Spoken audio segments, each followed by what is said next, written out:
It was Halloween night in Maple Hollow, but something was terribly wrong. The houses were decorated with spider webs, pumpkins, and string lights, yet the streets were empty. Not a single trick-or-treater in sight. All the Halloween candy had vanished, but one magical clown was about to change everything. At the edge of town, inside a glowing pumpkin-shaped wagon, lived Pennywise, a cheerful clown with a big smile, a silly balloon, and a magical candy bucket. Honk honk, he laughed. This smells like a candy emergency. With a skip in his step and sparkles trailing behind his glowing bucket, Pennywise marched off toward town. As he sniffed the chilly night air, Pennywise spotted a trail of shiny candy wrappers floating in the wind. "Oh, a trail of wrappers," he giggled, pointing with glee. The trail led him past a spooky old house with glowing eyes in the windows and silly rubber bats swinging from the roof. Pennywise tiptoed carefully, laughing as a bat swooped playfully past his nose. Along the way, he met a little girl dressed as a witch. She looked up at him with worried eyes.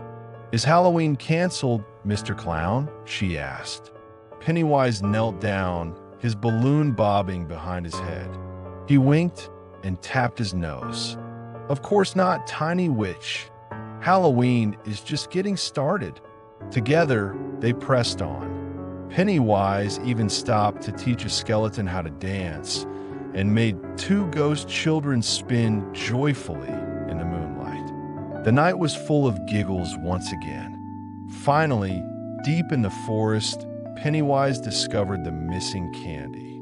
A group of chubby raccoons were dancing around piles of sweets under glowing lanterns. They had taken all the candy to throw their own Halloween party. Pennywise peeked through the bushes, his eyes wide in amazement. "Well, paint my nose red, raccoons," he chuckled. But instead of getting mad, Pennywise raised his glowing pumpkin bucket high. Sparkles swirled into the sky as the raccoons watched with wonder.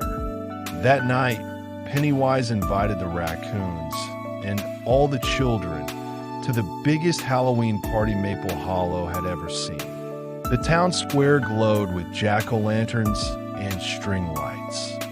Kids and raccoons danced together beneath a giant floating candy piñata that shimmered like a balloon in the night sky. Now that's what I call a sweet ending. Pennywise beamed, chomping into a shiny red candy apple as confetti rained down. And from that night on, no one ever judged a clown by his face, but by his heart. Pennywise waved goodbye under the moonlight, his balloon floating lazily beside him, as a line of happy raccoons trailed close behind. Halloween was saved.